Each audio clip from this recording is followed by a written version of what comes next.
Abra sua Bíblia, por gentileza, em Salmos 110. Paulo estava preocupado, perguntou se eu já tinha escolhido o Salmo. Até 5 minutos eu não tinha escolhido ainda, mas agora vai esse aqui mesmo, né? Na pressão parece que a coisa funciona, né? Já reparou? Uma boa semana para todos vocês. Fazia tempo que eu não vim aqui. Aliás, faz tempo que eu não fico em Curitiba, né? Mas deu certo, né, irmão? Eu estava perguntando ao pessoal aqui da frente por que o pessoal de trás gosta de sentar no fundo. Tem alguma explicação? Tem? Ou simplesmente preferência? O Flores sempre está nesse banco aí, né? 1, 2, 3, 4. Sempre está nesse banco. É isso aí. Ok. Vocês estão me ouvindo bem aí, pessoal do fundo? Sim? Acharam o Salmo 110? Eu estou enrolando aqui só para você achar. Oi, Kelly. É você? Tudo bem? Quanto tempo não te vejo? Salmo 110. Vou fazer uma oraçãozinha curta aqui, porque até o tempo é curto, né? Uma das maiores preocupações que eu tenho quando eu pego o microfone é o relógio. Parece que ele acelera, ele vai mais rápido do que ele já costuma ir, né? Senhor, vamos precisar do teu auxílio para entender o texto bíblico. Te agradeço porque pela fé acreditamos que teu Espírito já está aqui. Peço perdão se alguma coisa que fiz ou falei durante esse dia pode contribuir para que o Senhor se afaste desse lugar, e peço que a tua glória não nos deixe sair daqui sem a tua presença. Em nome de Jesus, amém. Disse o Senhor ao meu Senhor. Olha que texto estranho. Olha que texto esquisito. Disse o Senhor ao meu Senhor. Quem escreveu isso foi Davi. Assenta-te à minha direita, até que eu ponha os teus inimigos debaixo dos teus pés. O Senhor enviará de Sião o cetro do seu poder, dizendo: domina entre os teus inimigos. Apresentar-se-á voluntariamente o teu povo no dia do teu poder com santos ornamentos. Como orvalho emergindo da aurora serão os teus jovens. O Senhor jurou e não se arrependerá. Tu és sacerdote para sempre, segundo a ordem de Melquisedeque. O Senhor, à tua direita, no dia da sua ira, esmagará os reis. Ele julga entre as nações, enche-as de cadáveres, esmagará a cabeça por toda a terra. Olha que salmo terror, né? Terror, esse salmo, filme de terror. E de caminho bebe na torrente e passa de cabeça erguida. Eu não sei vocês, a visão que vocês têm de Davi, mas o ser humano, eu vou fazer diferente, vou deixar os da frente um pouquinho, tá bom? Vou dar uma atenção para os do fundo, porque na escola os do fundo sempre eram os mais problemáticos. Eu não sei na igreja, eu sempre sentava no fundo, então acho que era por isso. O ser humano é comum. Eu estou com tanta ideia na mente que eu não sei se eu vou conseguir falar tudo, mas eu vou falando, ok? E se acabar, acabou. O ser humano é comum, é comum julgarmos as pessoas pelo que as pessoas fizeram no passado, certo? É comum, não estou falando que é certo, estou falando que é comum. Então eu não sei a visão que vocês têm de Davi. Alguns gostam de guardar a visão assim, que Davi era o homem. Complete a frase. Alguns gostam de guardar essa frase. Com todo respeito, e talvez até um pouco irreverente com o que eu vou falar aqui agora, deixa eu pensar se eu posso falar isso, mas eu vou falar. Vou tentar ser mais respeitoso possível, mas eu estou tentando encontrar uma palavra que dê certo aqui. Eu vou falar, daí se você achar uma melhor, você me diz, que daí nos próximos sermões eu uso a outra palavra melhor, porque eu não encontrei. Na minha mente, Davi foi o camarada mais safado que eu já vi na Bíblia. Talvez Salomão ganhou dele. Se você achar outra palavra melhor do que safado, talvez safado é um pouco pesado, né? Para falar aqui, né? Na igreja, né? Mas ele era ou não era? Um camarada sem vergonha? Picareta. Piorou, irmã? Picareta. Picareta é uma profissão, né? Vende carro, né? Não é isso? Eu não encontrei uma palavra boa para ele, porque talvez não tenha. O que você fala de um homem que tinha prazer de matar? Como é que chama um assassino? Sim, assassino. Ele não matava circunstancialmente. Ele tinha prazer de matar. Não era nem isso que eu ia falar, mas já só para você entender onde eu quero chegar. Por isso que você olha um salmo desse, e eu te pergunto, pode sair uma coisa boa de uma mente toda ruim? Olha o que ele escreve no salmo. O Senhor esmagará a cabeça das pessoas. Ó que pregador. Irmãos, quero dizer para vocês essa noite, Deus vai esmagar a cabeça das pessoas. E Ele vai espalhar os cadáveres de todos eles por toda a terra, porque eles merecem morrer. Quem é que está escrevendo isso? Um assassino. Para um assassino psicopata, escrever isso é normal. Deus vai... Tem um outro salmo que ele fala assim: Deus quebra o queixo dos meus inimigos. Já viu isso, não? Ele deseja a morte dos inimigos dele. Tanto é que Deus, quando escolhe Salomão, fala isso, ó, já que você não desejou a morte dos seus inimigos. Lembra que Deus fala isso para Salomão? Mas não era isso que eu queria falar, era só uma introdução, só para você entender que quando ele fala assim, ó, disse o Senhor ao meu Senhor, e dois senhores, disse o Senhor ao meu Senhor, assenta-te à minha direita, até que eu ponha, ou coloque os teus inimigos debaixo dos teus pés. Volte comigo uma cena bíblica. Tenta imaginar aí, eu vou pegar o contexto dele, da terra, Deus esmagando a cabeça dos inimigos, mas tenta imaginar a terra toda vazia, sem forma, como era no princípio. Quando Moisés descreveu Gênesis, tentou escrever Gênesis, a mente dele foi tomada por um flash, ele voltou a um passado que ele não sabe dizer. Assustou a irmã? Vai ter mais, tá? Aí ele vê uma escuridão total, e quando ele vê essa escuridão, logicamente não enxerga nada, só trevas. Ele escuta um barulho, vou fazer mais devagarinho para a senhora não assustar muito, tá?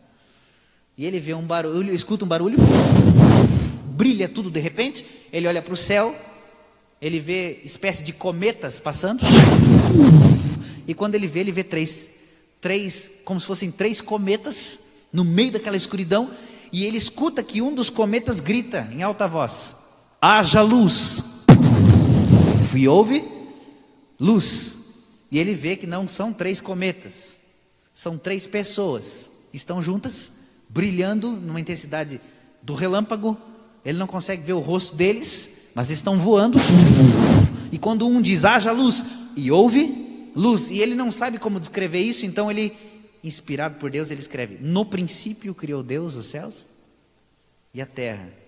Inteligente, né? No princípio, porque não tinha tempo, no princípio. Aí ele fala assim, a terra era sem forma e vazia, ou seja, não era esférica, não era redondinha, era um meteoro, sem forma e vazio. Agora tenta imaginar um planeta desse jeito aí, sem forma e vazio. Eu vou acrescentar algumas coisas. Tenta imaginar um planeta sem forma e vazio. Tenta imaginar vulcões entrando em erupção, explodindo, jogando lava para todo lado, fumaça para todo lado, e a fumaça dos vulcões criando uma espessa nuvem negra cobrindo o céu. Não sei se você está conseguindo imaginar. Está conseguindo mais ou menos imaginar essa cena? Tenta imaginar um oceano enfurecido, sem domínio, sem controle, engolindo tudo que encontra pela frente. Tenta imaginar montanhas inteiras que foram arrancadas do chão, deixando crateras no chão. Está tentando imaginar isso? Tenta imaginar todos os prédios das cidades do mundo, templos, palácios, igrejas, tudo em ruína, tudo destruído, tudo quebrado. Tenta imaginar aviões despedaçados, helicópteros despedaçados, automóveis. Tenta imaginar o caos. E agora que você conseguiu imaginar esse caos, tenta imaginar à sua direita e à sua esquerda centenas e milhares e milhões de corpos despedaçados, espalhados por sobre a face da terra. É uma cena de terror? Estou pegando pesado? Agora tenta imaginar no meio disso tudo, a terra nesse estado caótico, os corpos despedaçados por toda a terra. Tenta imaginar um exército de demônios parados, olhando para os corpos despedaçados. E a terra toda escura, a terra toda destruída, vazia e sem forma como era no princípio. Aí você pensa, De onde você tirou isso? De Salmo 110. Davi não apenas escreveu algo que estava no coração dele, ou algo que ele estava com raiva, sei lá. Ele escreveu algo que ele estava vendo. Numa projeção holográfica celestial, numa tecnologia não conhecida por nós, Deus projeta a mente do profeta a um futuro e ele enxerga tudo. E ao enxergar, ele começa a tentar descrever em linguagem poética e profética. E agora eu vou avançar onde Davi parou. Ele parou aí, em tudo destruído, mas eu vou avançar, porque a minha ideia não é fazer você sair daqui com essas imagens na mente.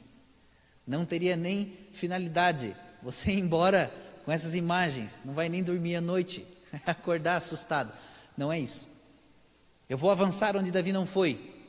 Mas Davi não foi, mas João foi. João também teve a mesma visão, mas João completa, olhando para cima, no meio de uma escuridão sobrenatural, relâmpagos fuzilando por todo lado, a terra toda tremendo, e João olha e ele vê que as nuvens negras dá lugar a nuvens de fogo, e ele escuta o barulho do fogo. O céu logo fica incendiado por um intenso calor, e a escuridão da terra é iluminada por uma glória indescritível, e João diz: vi a nova Jerusalém, ataviada, vou falar um negócio aqui que talvez você não saiba, ataviada como noiva adereçada para o seu marido. Sinceramente, quantos de vocês essa noite, deixa eu fazer duas perguntas. A primeira é a seguinte: quantos de vocês essa noite são cristãos? Não quero saber a sua religião, quero saber se você é cristão. Quantos de vocês essa noite são cristãos há mais de 10 anos? Levanta a mão aí, olha aí. E dos cristãos há mais de 10 anos, porque talvez os cristãos que têm menos de 10 anos não vai saber responder, mas vocês que levantaram a mão certamente saberão.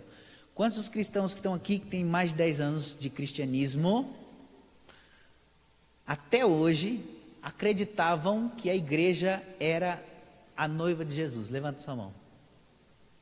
É sério, olha lá. A irmã deve ter o quê, irmãos? 25 anos? Hã? Não, idade. 80? Eu me enganei feio, hein? Aí, minha irmã, tá conservada, viu, irmã? Tá tomando suco de formal, hein? Veja só. Vocês acreditavam que a igreja era a noiva do Cordeiro? E se eu falar que não é, você vai julgar ser uma heresia isso? Não? Não é, nunca foi, nunca será. A Bíblia deixa clara que a noiva do Cordeiro é a nova Jerusalém.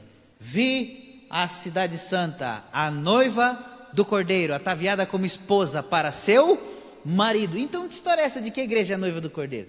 Alguém interpretou um texto errado e todo mundo acreditou. Quando o apóstolo Pedro fala que a mulher deve ser submissa, a igreja deve ser A igreja deve ser submissa a Cristo, como a esposa era submissa ao seu marido. Ele só fez uma comparação de submissão. Em nenhum momento ele disse que a igreja é a noiva de Jesus. Vou dar uma outra prova. Eu estou abrindo um parênteses que não tem nada a ver com o assunto. Outra prova. Na parábola das 10 virgens, na Bíblia não tem a parábola das 10 virgens? Então vamos identificar os personagens na parábola. Na parábola tem um noivo. Quem seria o noivo? É lógico. Quem seria o noivo? Jesus. Não é pegadinha, é pergunta mesmo. Quem seria o noivo? Jesus. Daí na parábola tem a lâmpada. A lâmpada é o quê? Salmos fala isso. Lâmpada é o quê? Os Salmos falam o que é lâmpada.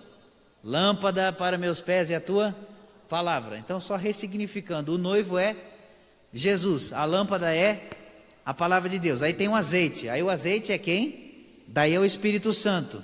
E aí tem as virgens, elas são quem? A igreja, isso mesmo. Só faltou uma pessoa nessa parábola.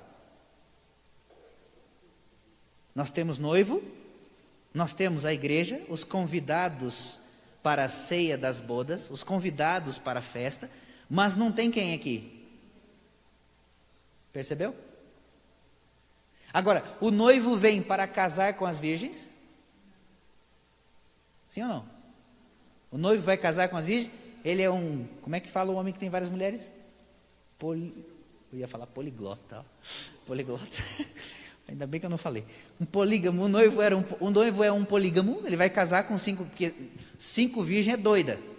Não é? A Bíblia não fala? 5 é doida, maluca. E as outras 5 são prudentes. Então o noivo vai casar com 5 doidas e 5 prudentes, é isso?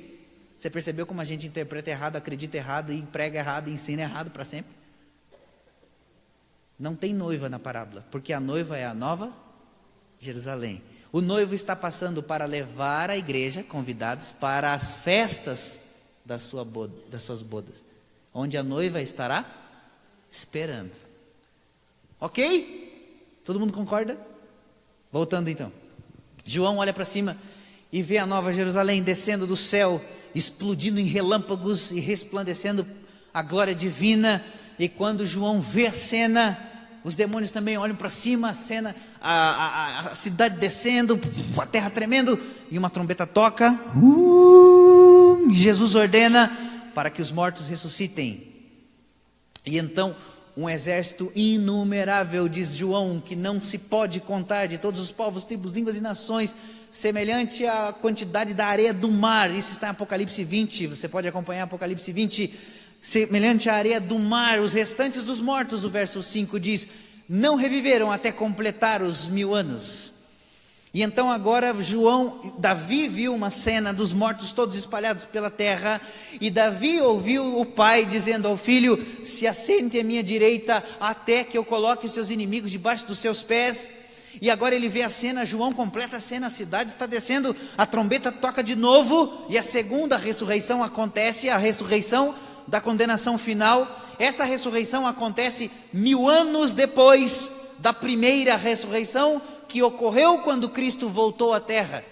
Mas agora o exército celestial está descendo, e pela primeira e última vez, os dois exércitos irão se encontrar. Pela primeira e última vez na história do universo, o exército da luz se encontra com o exército das trevas para sempre. E a cena será transmitida ao vivo para todos os mundos do universo.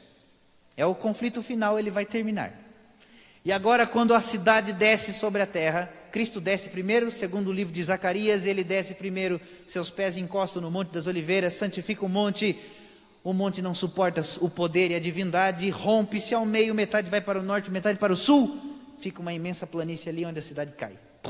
Eu estou correndo, né? Porque o tempo não vai deixar eu terminar. Ao descer a cidade, Cristo ordena que as portas se fechem, porque fora dela ficam os cães, os assassinos, os idólatras, os mentirosos, os feiticeiros, e fica fora da cidade. Então ele fecha as portas para que eles não entrem. E quando Satanás vê a cena, um exército que ressuscita, diz o Apocalipse que dá a ordem, não vou dar detalhes, não dá tempo, mas o exército inumerável das trevas tenta invadir a santa cidade. E ao tentar invadir a santa cidade, João diz, vi um grande trono branco e abriram-se livros. E agora, diante de todo o universo, cadê aquela musiquinha triste aí? Põe aí, aquela que o povo gosta de chorar e tal. Faz favor. Lá, tá aqui, Marcelo, tá aqui, ó. Ele vai tocar aí, tá bom? Toca lá, amigão. Aquela que agora que você começar a tocar, você tem que chorar primeiro. Beleza? Quando João vê a cena, e aparentemente é uma cena muito triste, porque do lado de dentro dos muros, a Bíblia descreve o muro de Jerusalém feito de ouro. Aí quando fala ouro, que cor que tu imagina? Amarelo, né? Mas João diz assim, o ouro é tão puro que chega a ser limpo e transparente como um vidro. Como é que entende isso? Já imaginou um metal transparente? Nunca vi um metal transparente. Já é bem provável que o muro não seja de ouro. Aí você fala, mas você está duvidando da Bíblia? Não estou duvidando da Bíblia. É que o profeta não tinha linguagem humana para descrever o que ele estava vendo. A ponto de Jesus, o anjo Gabriel provavelmente teve dificuldade com João, e o anjo Gabriel, porque foi o anjo Gabriel que mostrou tudo para João. Então o anjo Gabriel deve ter falado para Jesus, Senhor, como é que eu vou mostrar para ele o futuro? Ele não vai conseguir descrever isso. E na inteligência divina disse Jesus a João, o que você vê e ouve, escreve. E aí Deus figurou as coisas do futuro com coisas que João conhecia em seu presente. Quer ver? Vejo gafanhotos com couraças de ferro, e ouço o barulho de suas asas, como barulhos de carros de cavalo correndo. Olhando para o futuro, João estava vendo um cenário de guerra, de conflito, e então ele descreve gigantescos gafanhotos voando com couraças de ferro, e o barulho das asas desses gafanhotos pareciam carros de cavalo correndo. O que ele estava vendo? Como é que ele vai descrever helicóptero? Ele não conhece. Vai descrever avião? Ele não conhece. Como que ele vai descrever tanque de guerra? Ele não conhece. Vejo cavalos aparelhados para a guerra. Olha que curiosidade. O exército é dividido em algumas, se não me engano, 5. Eu fui do quartel, agora eu não lembro mais. Mas eu acho que é 5 agrupamentos. E o primeiro agrupamento chama-se cavalaria. Só que não tem cavalo na cavalaria. Na cavalaria tem tanques de guerra. João está olhando o futuro. Vejo cavalos aparelhados para a guerra. A sua couraça é couraça de ferro. Esses cavalos têm boca de leões. Preste atenção. Dela sai fogo, fumaça e enxofre. Isso é tiro, isso é bomba. Ele está vendo cavalaria. Leão não ruge. Ele está vendo os tiros de canhão. Mas como é que ele descreve isso? E Deus fala: o que você vê e ouve, escreve. Então Deus figura o futuro com coisas que ele conhecia na sua época. Então, na sua dificuldade, limitada consciência, ele tenta descrever. Não só ele, os outros profetas. Vejo um carro de nuvens. Era uma espécie de alguma nave que eles não conseguiam descrever, que passava e levava o Filho do Homem até Deus no trono. Vejo suas rodas ardentes. Eles não conseguem descrever uma tecnologia que não é deles. Agora ele diz: veja a cidade, ela é feita de, sei lá, acho que é ouro. Isso, ouro. Mas ele é transparente como o vidro. Ele não consegue descrever, mas ele vê. O importante é isso.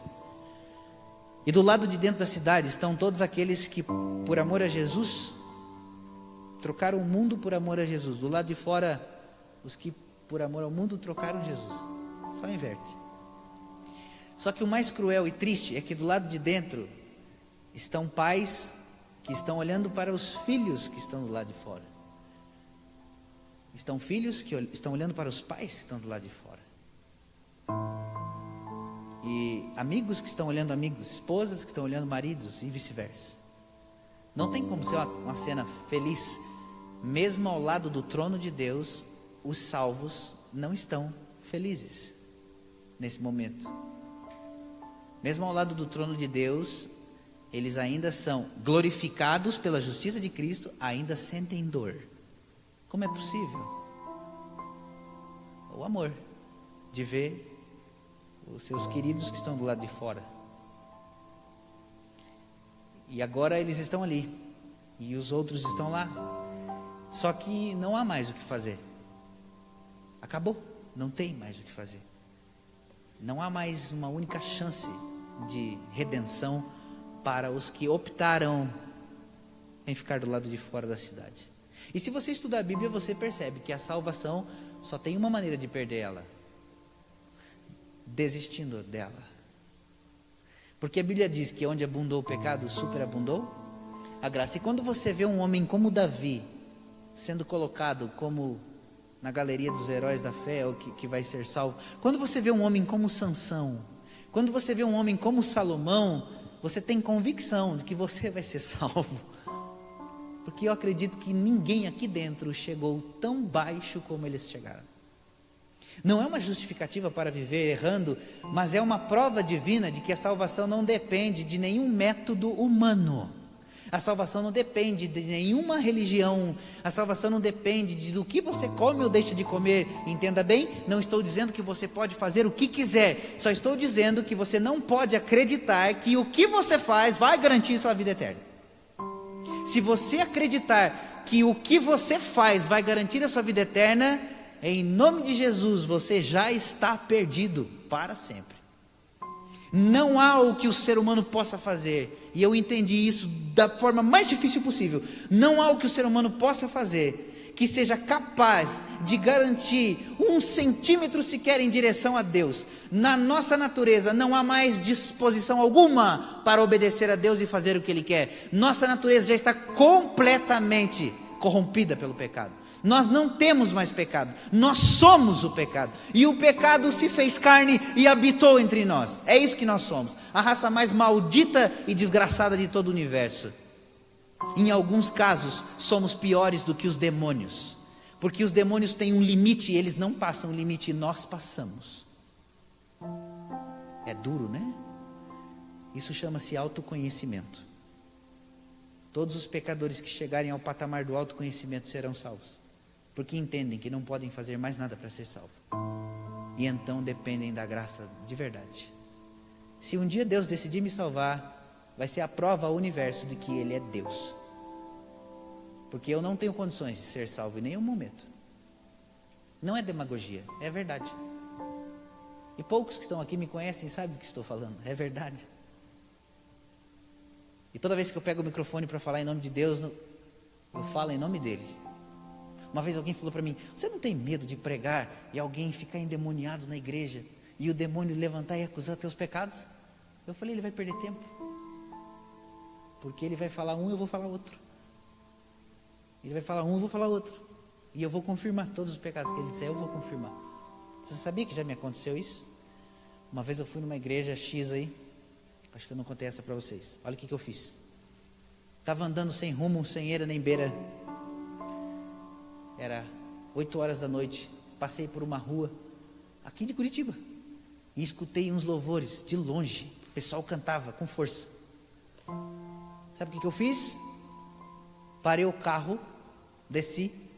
Era uma igreja lá. Falei: eu vou entrar aqui. Aí você pergunta: por que você fez isso? Até hoje eu não sei. Falei: eu vou entrar aqui. E eu entrei. Sentei lá no último banco. Fiquei bem quietinho, não conhecia ninguém.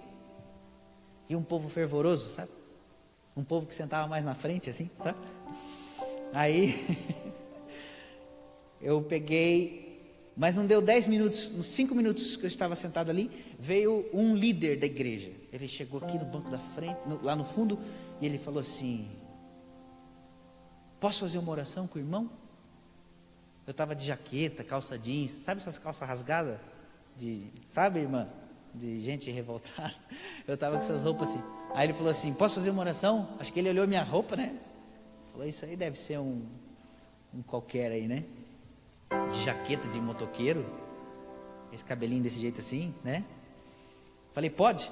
Ora aí. Aí ele sentou do meu lado, pôs a mão no meu ombro. Ele começou a orar. Aí eu fiquei quieto.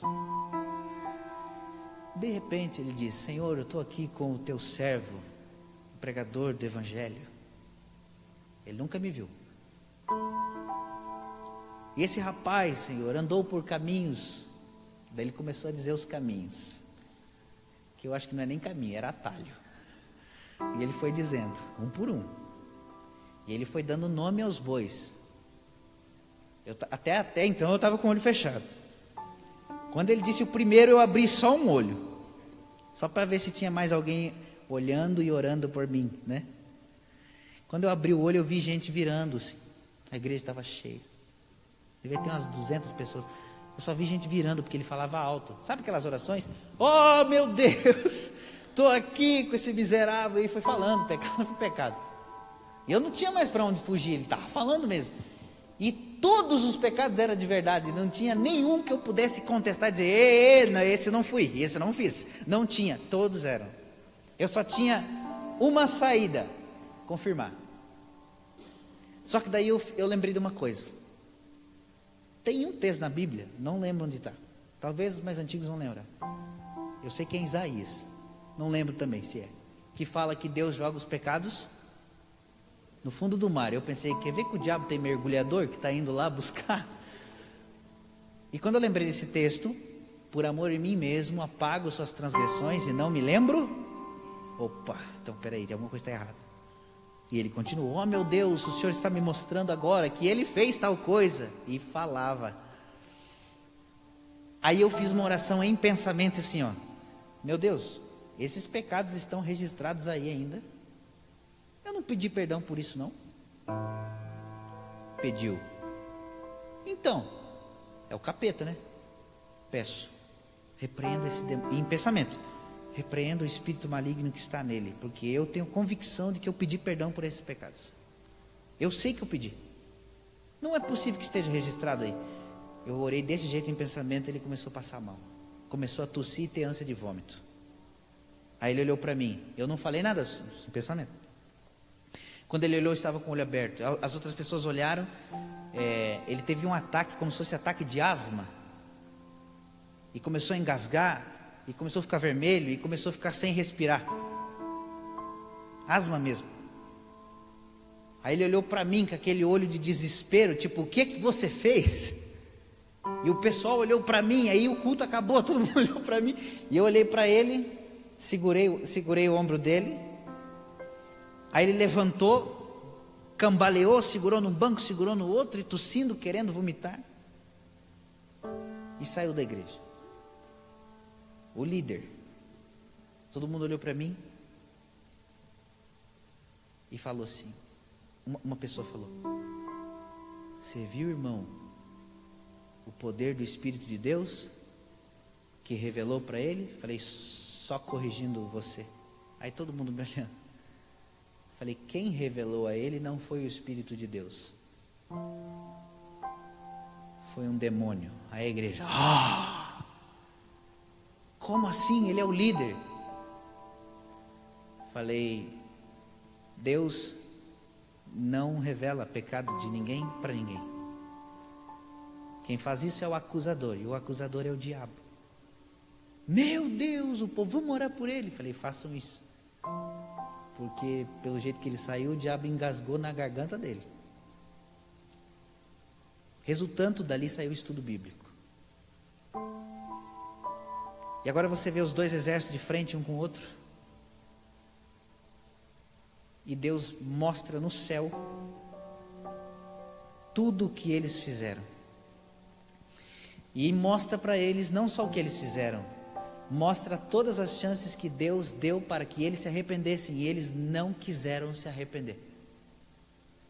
E eles enxergam isso. E ao enxergarem isso, eles baixam as armas. A guerra está terminada antes de começar.